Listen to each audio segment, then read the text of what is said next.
We've all heard it. By 2050, there'll be more plastic in the ocean than fish, irreversible climate tipping points, mass extinction. But what if we could go back to 2050 and rewrite that script? What if oceans were thriving, climate stabilizing, wildlife rebounding? For an hour today, maybe 2050 isn't a deadline. Maybe it's the future we're actively building right now. I'm Jessica Alcide, and this is Back to 2050, spotlighting the people building the future we want to see, one bold move at a time. For 4 decades, my guest today has been witnessing Arctic change and bringing and training others along to document it.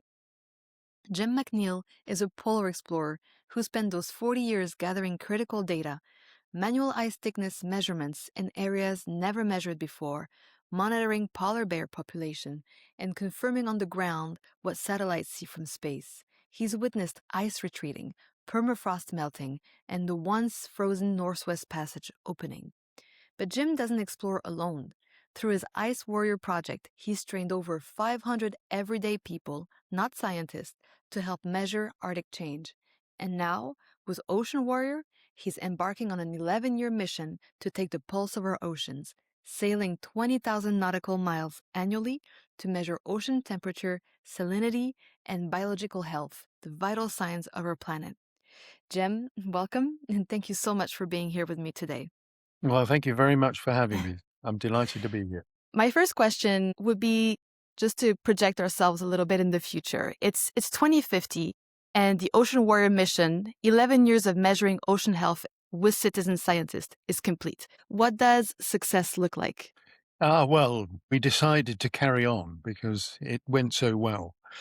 I think the fundamentals are really easy. I'm a very simple guy, and way back then, in 2026, 2025, we had a problem with clarity. We had a problem with trusting the scientists. And so I thought, wouldn't it be nice to involve the general public in the whole process of watching change, measuring, reporting on, benchmarking, and then continually monitoring change. And so that's what we set up as Ocean Warrior. We have some of the best scientists on board, which literally on board the vessels, and they explain to the complete and utter novice people who come on board as well what the whole science is about and how it works and everything. And then we pick up this wonderful data, which we sail, which is eco-friendly in itself. We sail into areas that are unresearched and unsampled, but they're critical areas because for some 70 years then anyway, we knew that the extremes of the world were the early warning systems for the rest of the planet. So, and we then were not watching them closely enough. We weren't looking at them in the greatest depth, breadth, and length that we should be. So I thought, what if we involve ordinary, everyday people, and so that they could be supported by their own community, and they could go back to their own community and tell them all about these wonderful tales, this extraordinary adventure, but purposeful and worthwhile. So exploration, really, that they were on. The world could see them change and develop as people, which is a fantastic human interest story. So that's what it was all about. Your path started with an outdoor survival course when you were just 16. How did that happen? What was it about that experience that led to 40 years in the Arctic? Well, I was a naughty boy at school, but they always thought I had potential, and they always wanted to get more out of my brain, what little brain I had, and make me more academic. And they thought if they sent me on an outward bound course in the middle of winter, up into the mountains in the UK here, the Lake District, and it was pretty harsh weather as well, that would sort me out. Unfortunately, academically, it probably didn't, but I had a whale of a time being introduced to the real wilderness of the UK here, and haven't looked back since. It gave me a fervent interest in exploration. They had a wonderful library at this outward bound mountain school of all the sort of heroic era of exploration, the turn of the last century, and before that, the 200 years before that. And, I read those books from cover to cover, and really it was the first books I ever read, even though I was only 16 years old. I used to skip through the class books, and take no notice whatsoever. I was the school practical joker, so I was inventive and innovative in my form. And yeah, no, I thoroughly enjoyed school, but for all the wrong reasons. Wow. Well, you did have a career in the 80s measuring agricultural environmental impact. Yes, I And did. ozone Yeah. depletion. Well, I managed to scrape enough qualifications at school for to go to university, and then at the Mhm. very last moment, I got cold feet. I thought, I don't Oh. want to waste life. I want to get on with life. Mm. So I wrote to 17 different, and literally writing on bits of paper and putting a stamp on and sending them in the post, 17 different scientific organizations, wondering whether they had a place for people who didn't want to go to university but were really interested in science, because I had science qualification. And within 2 weeks, I managed to, with all the luck in the world, get to be right-hand man of an eminent scientist who was working on the depletion of the ozone layer as a result of agricultural practices. So a soil scientist, and so that's where I started. Yeah, in really at the time the ozone layer wasn't really Mhm. publicized. The problem with the hole in the ozone layer, and so it was fantastic. I was really incredibly lucky, and within that job, I could be inventive, I could be creative. I was pretty much my own boss most of the time, and I supported this wonderful man. He was an incredible person who sadly died 18 months into the job. He Oh, collapsed wow. in my arms in the lab, literally, which meant that the only person that was doing this really important work was me. It was you. Yeah. So I ended up co-authoring 3 scientific papers on the Wow. fate of fertilizer nitrogen in all its fashion, and so, yeah, it was an extraordinary opportunity, but they So it was wanted me just to a go. turn of fate. Yeah, absolutely, and they wanted me to go back to college before I could progress any more, which I was very frustrated at, Did and you? so I no, that would be just going backwards completely. So, yeah, so I left and joined the military for a short period of time, and they realized that I was a terrible maverick. I was the world's worst soldier. I used to spend most of the time in the toilets, cleaning the toilets with a toothbrush because that was the Because you were penance you punished. paid for being a naughty boy. You probably didn't like listening to orders. No, not at Yeah. all, no. I'm very, very difficult when it comes to hierarchy. I have to believe in someone. I Mhm. treat people equally face to face, and I treat as I find them, really. And Yeah. if I'm just told something blandly, then I question it. And I used to be the person in the army. I used to be the person who, when given an exercise to do, which was pretty rough and tough and stuff like that, I used to push the boundaries of that exercise and think of ways of getting around it. I was very naughty in the army. So wonderfully, they put me into a tiny little unit, sent me across to Norway into the Arctic for the first time. And I created nasty exercises for people who wanted to pay soldiers in the cold, because by then I knew something about the cold. I was a mountaineer for some time, and serious sort of cold mountaineer. I love the really bad weather, so I knew how to survive then, and I taught people how to survive.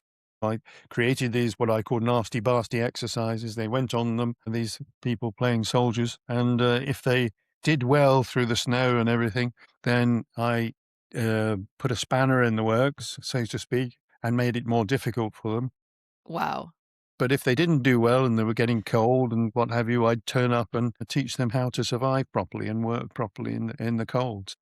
Well, you yourself had two near-death experiences during solo expedition Yeah, that was gathering later. Yeah, climate data. yeah.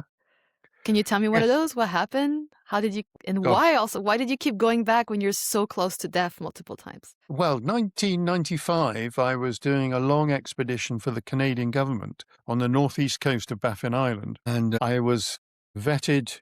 Sorry, I was vetting an Inuit guide, a Nook guide, for his competence, because unfortunately, in his care the previous year, tourists were killed, were drowned. So the Canadian government wanted to know what he was like, and so we combined it with travelling up the northeast coast of Baffin Island, which was pretty researched anyway. Certainly, I mean the Inuit used it all the time, but it wasn't an area for wildlife tourism or climbing or mountaineering and things like that. So I was writing a big report on that. But yeah, I mean, I think it was the second week into it, and we were traveling by snowmobile, and we experienced this extraordinary heat wave. And this was in May. So it was the turn of the season, but the sea ice should have been good. And the sea ice just began to disintegrate. And we were on the sea ice, of course. That gave us access around the coast. And we had to run for shore. But as we were running to shore, we had a snowmobile pulling a komatik, what they call a komatik, which is a very large sledge. And the snowmobile was pretty useless, underpowered and overworked for all its life. And I was on the back of the komatik with a friend of mine who I brought along, who was a mountaineering expert, who was writing up all the mountains and things like that. And we hit this patch of really bad sea ice, so we ran to land, and the snowmobile kept sinking down into the water. And the komatik, the two scoops on the front of the wooden sledge, one of these runners hit a block of ice and stopped. And therefore the snowmobile started to dig into the water and would have been lost completely. And this is half a mile offshore. So, and so we jumped off the komatik, we pushed it to one side. My fellow mate, Berwin, managed to jump on the komatik as the sledge was pulled off by the snowmobile with the Inuit and his son on. And that managed to keep going, but I didn't get on the sledge. So I was left in slush up to my armpits, half a mile off the coast of Baffin Island, yeah. So very difficult situation indeed. How did you get out of it? Well, I don't know, really, I suppose. Yeah, I mean, I was immensely fit at the time. I'm not now, but I was immensely fit at the time. But I was totally and utterly exhausted trying to get through this slush. I don't know whether you tried to get through even deep snow. It's pretty difficult. It's very And difficult. slush is even worse, really, because it sucks you in and sucks your boots in. And you get really, well, you overheat, which is a really bad thing to do in cold weather anyway, because you're expending so much energy. And I just sat down absolutely spent, and I thought of my family. And I know it's a cliche, but these are the thoughts that came to me. My family, my children flashed in front of me, and I thought, well, if I'm going to perish now, I'm going to perish trying. So somehow my brain took over, and I don't understand the process, but my brain took over and made sure that I kept going, and I just kept going and kept going and kept going until I'd managed to make this half a mile of slush onto the Wow. shoreline where Berwin had pitched up a tent and got the tent warm and everything else. So I was suffering from mild hypothermia, but No frostbites. treated properly. No frostbite. I was too hot. I was going like Oh. crazy, but I was completely exhausted, and so we had to stay there for a good few days before I recovered. There was a question as to whether they would helicopter me out, but Wow. they couldn't get a helicopter in because of the stormy weather, and it was a very long, protracted way of getting the helicopter there. They'd have to cache fuel and things like that. So that was my first time. I thought I was. And you Yeah. kept going back. Yes, I did. Yes. Well, I don't know. Yeah, I think because you learn so much, and I mean, I continue to learn nowadays about yourself and about we humans. You get to respect Mother Nature so much more, and when you do things like I've done, I suppose, you put yourselves in her hands, really, and all you can do is be very cognizant of the fact that she is in charge and work with her. Since you've trained 450 people to explore the Arctic, not professional explorers, just everyday people, I have two questions that come to my mind. First of all, I'd like to know about one person whose transformation really stuck with you. Who were they when they arrived and who they became after? And I'm somebody who really hates the cold. I mean, you can see I'm avoiding winter. What do you teach in those first weeks? Well, the wonderful thing about the Arctic, or indeed any extreme environment, and I've done some deserts too, but because Mother Nature puts a natural head of pressure on you as a person trying to survive in these extremes, it makes you very reflective. It makes you get used to yourself and your frailties, and you can't bluff yourself like we all do in, normal society. You can't put up a facade. You are faced with you in your raw state. So you realize you're fallible, you make mistakes, and you will continue to do that. Once you get to that stage where you're brutally honest with yourself, that's very empowering and very cathartic, in fact. It's a wonderful thing for people to be comfortable in their own skin, I think. And if you add to that purpose, which is what we were doing as well, and by the way, it was 515 people so far. Oh, wow. Even more But than what I yeah, read. if you add purpose to that, then, people love purpose. They love having a purpose. And we were collecting vital, critical data, ground truthing data for the likes of NASA and people like that, which we're still doing now. Did you see someone transform in a way that was unexpected? So I think there are two examples, really. One is a great big, huge, strapping lad. A lot of people think this is a physical thing. Yes, there's a physicality about it, but actually it's 70% up here Oh, and 30% down there is what I describe it as.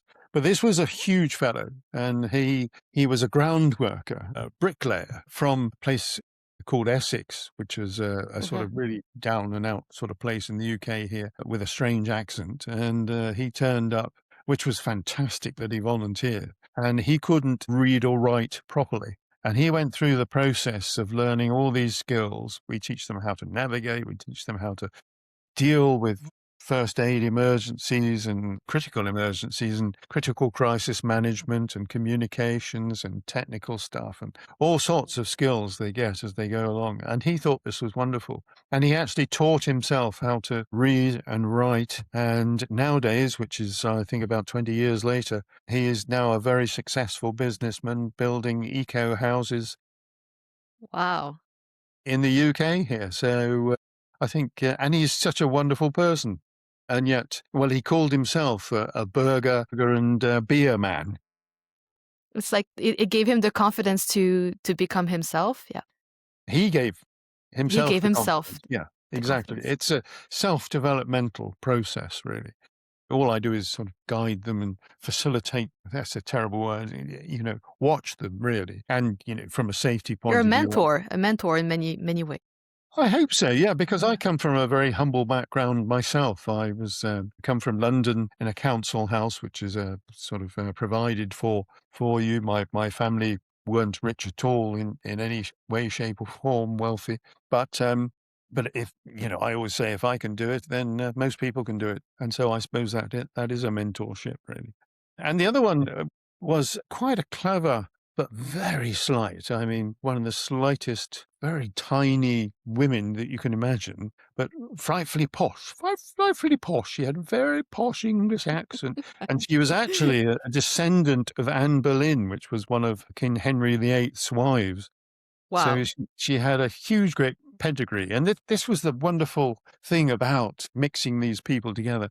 But she was a district nurse, very slight. And she was very worried that she wouldn't be able to pull her sledge, through and survive and everything else. She was absolutely a stalwart, a really fantastic, reliable medical person on our polar teams. And she used to, even when she was exhausted and everything else, she used to patch everyone up in the team and get them going. And she boosted morale. She was just fantastic, what we would call a good egg in posh circles. And not what you would expect when you just looked at her at first sight. Unbelievable. Yeah, Wow. you'd think the wind would blow her over, but she was fantastic.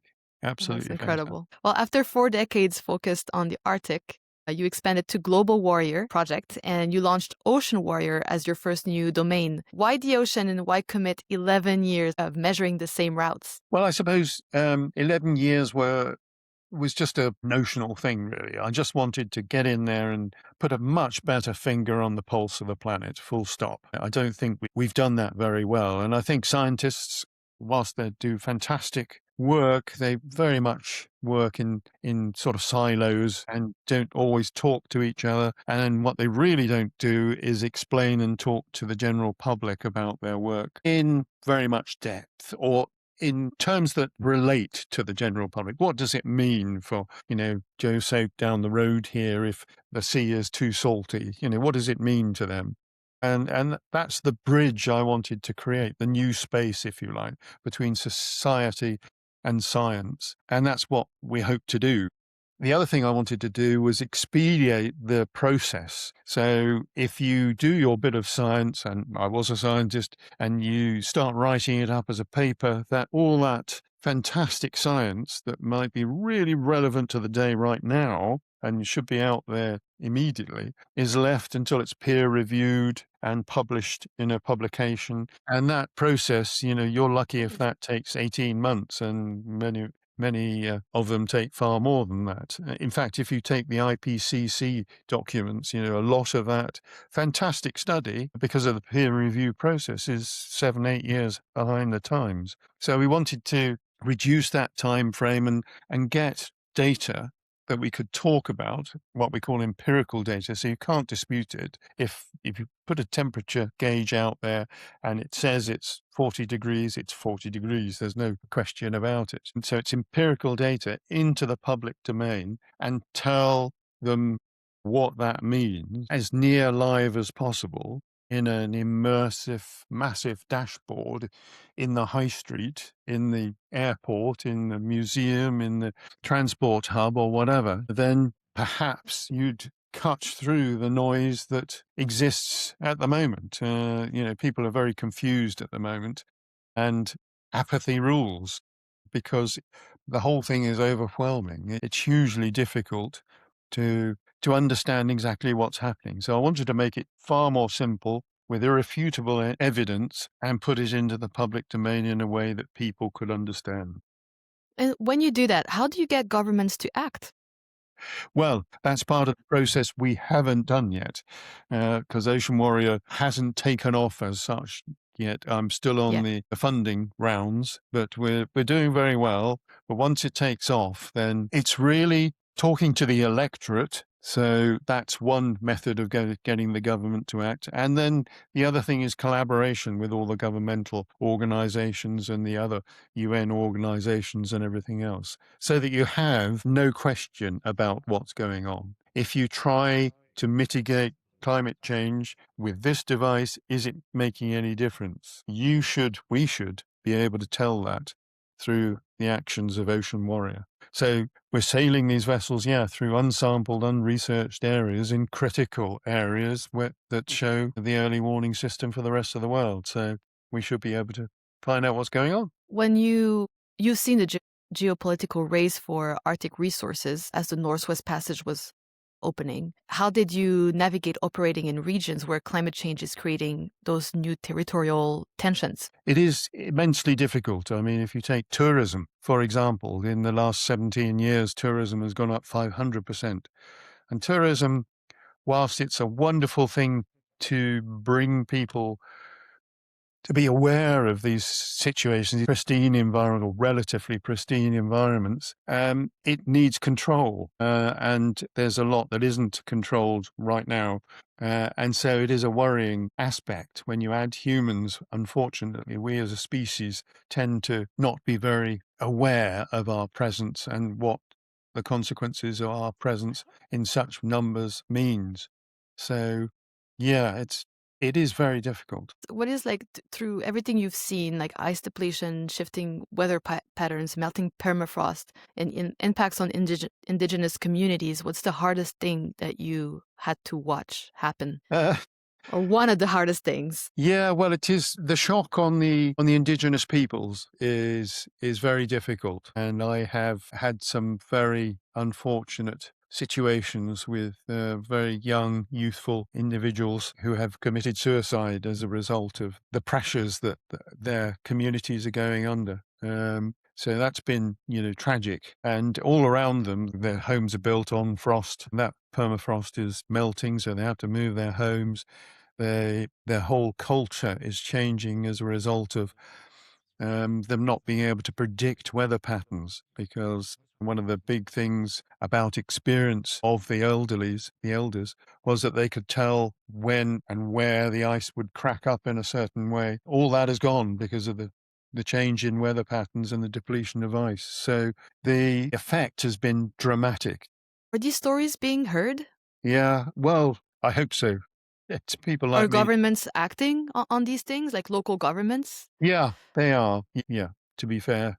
Yes, particularly, I mean, I've got a very great number of friends in the Canadian Arctic, and yeah, the Canadians are doing a lot to help.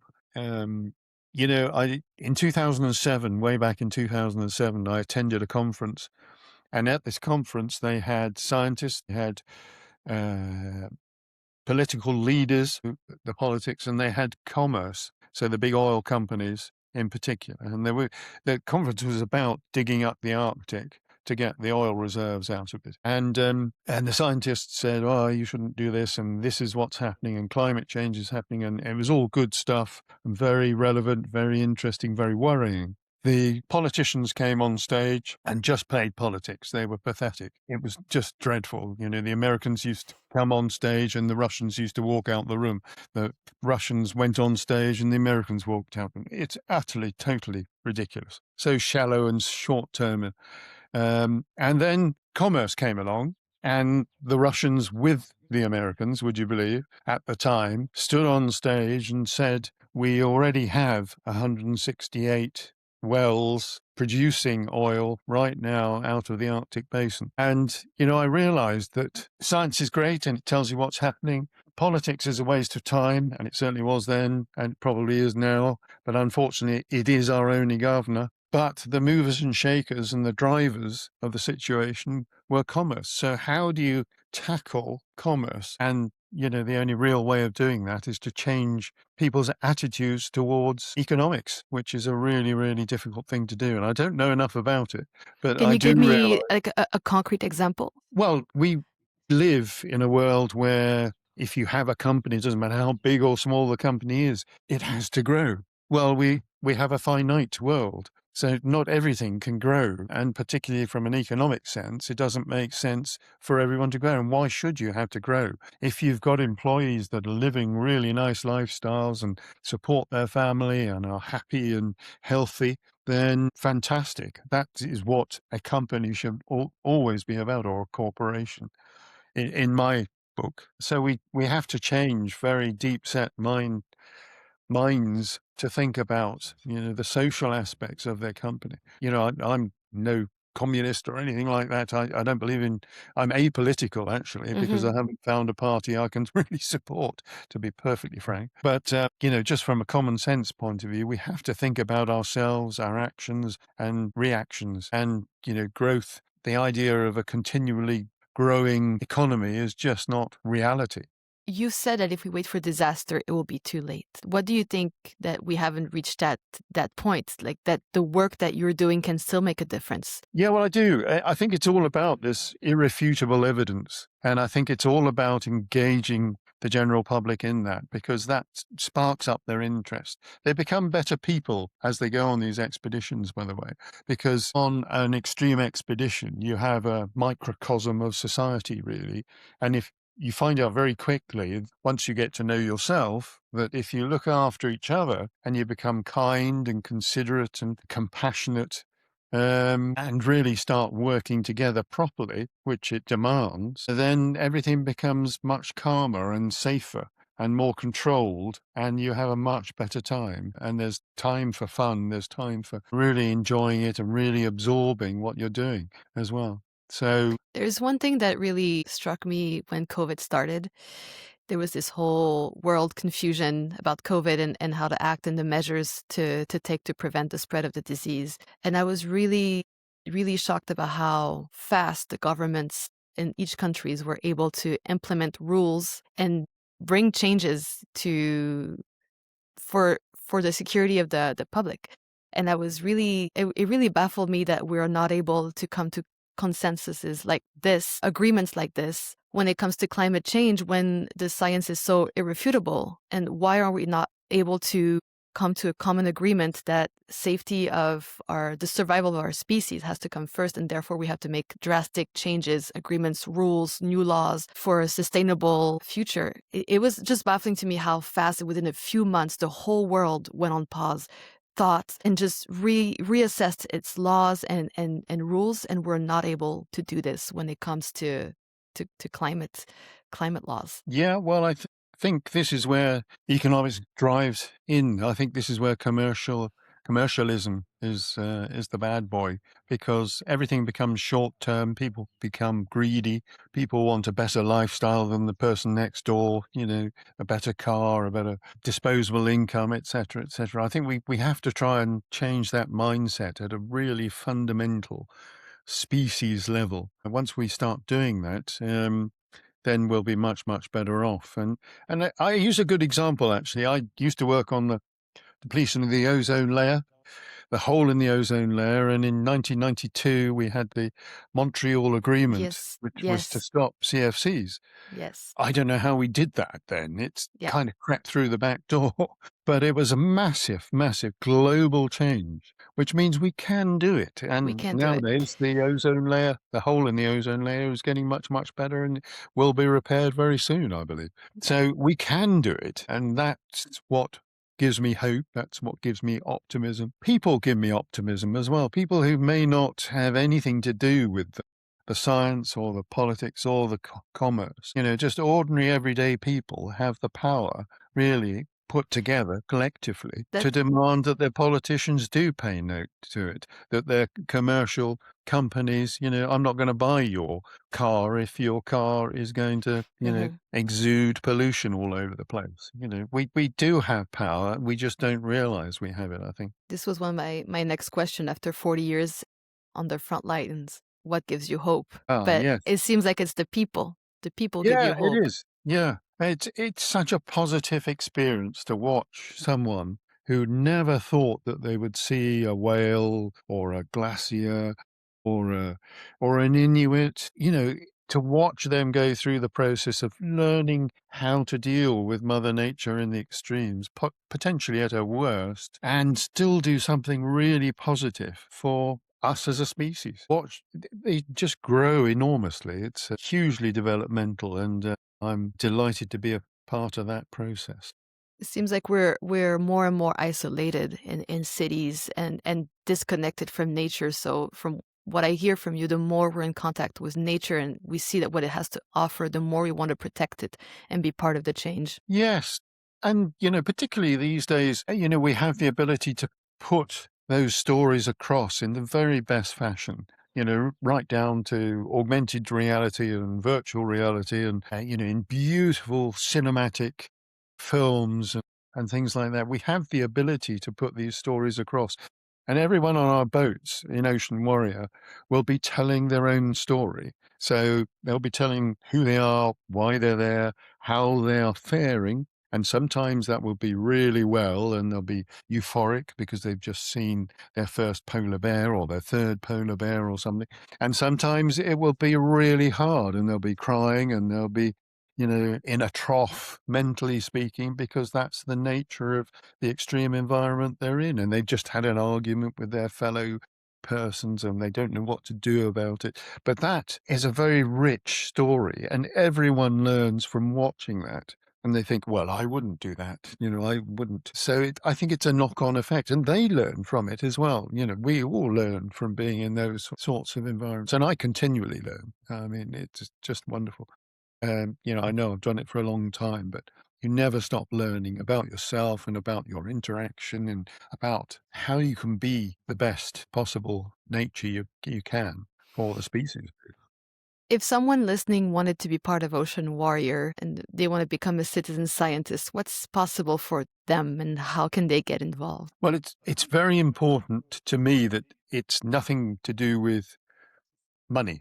So you don't have to have money. In fact, the 515 people we put through Alice Warrior, none of them paid for it. They couldn't. And I had millionaires, opening up checkbooks. And I said, you can put that away. What you've got to do is absorb what you're entering into, the whole story. And you've got to go out into your own community and raise awareness and build your network and tell them about it. So, and we're using the same model, except With Ice Warrior, we didn't have scientists with us because the environment was so difficult and the science was restricted in what we could do. Whereas with vessels, these sailing vessels, we can equip them with the very latest technology. And luckily enough, some of our partners are the best in the world with instrumentation and sensors and things like that.